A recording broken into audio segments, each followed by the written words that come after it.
We are chosen. Israel is his servant. Israel is his servant, so we're serving him, and we are his chosen ones. So we're not to think of ourselves as we're just special. No, we're here to be his servants, and that's what makes us special. He chose us to serve him. They did not always do a good job of identifying who was anointed.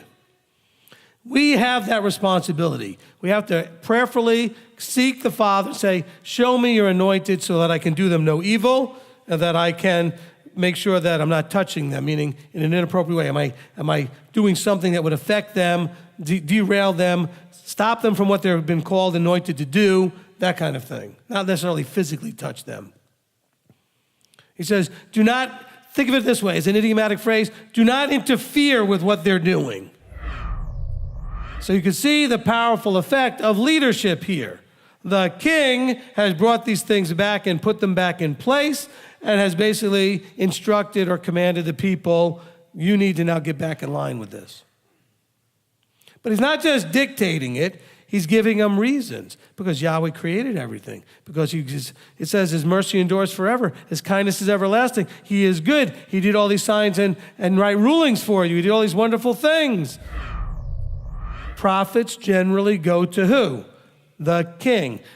So when all these people want to come up to you and say, well, I've got a prophecy for you and I got a word of, unless you're the king, why do they think they're being sent to you? You don't see these things generally anywhere in your scriptures. Maybe there's one or two exceptions, but throughout the thousands of years covered in scriptures, you see people being called of Yah sent to the leadership. Okay? And not just any leadership, the king. You need to know that out there's a prevalent wrong teaching that we don't need teachers anymore. We're just taught by the Ruach, by the Spirit. That is nowhere in your Bible. That is nowhere in the New or the Old. It's nowhere. That's just the teaching of those that do not want to come under authority. And so they're defending that position, and they want you to join them in that rebellious nature. And be encouraged that when Yahweh does the unpopular, unfun, whatever the right word is, when he curses you, when you're suffering, you're under distress, that sometimes you should be encouraged by it because it's fulfillment of what he said.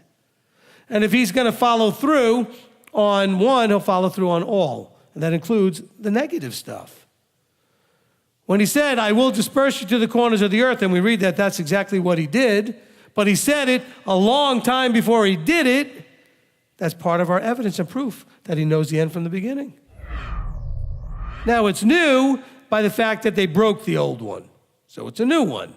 But is it different? No. So let's be careful when you listen to people pushing a quote-unquote new covenant agenda that somehow the new covenant is different.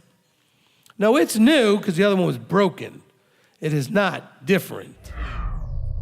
Be aware of those that seem to be covenanted or were covenanted and now have chosen a slightly different path on their ability to bring you in that direction. You all think, and maybe it's true, but the potential is very dangerous. You all think that you're influencing them. That's potentially, possibly true. You might. But the risk, the potential high percentage of risk that they'll influence you isn't worth that. They're not your problem, it's his problem. So now we have to ask ourselves, what does seeking him look like? Well, it looks like works. How do I know if you're seeking him?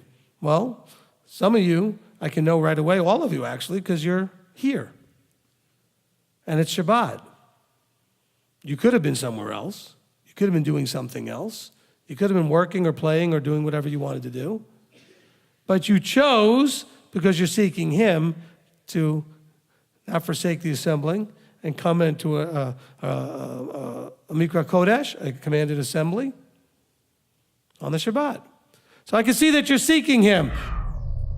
By the way, it doesn't say to love your neighbor with all your heart, might, and strength. It says to also love your neighbor as yourself. but you love him with everything, then it should be an easy choice. Easy doesn't mean that you're happy about it. Easy doesn't mean that you're going to love all the consequences of it, but the choice was a no-brainer. It's just, you know, that's it. Sorry, can't do it. No, done. Easy choice.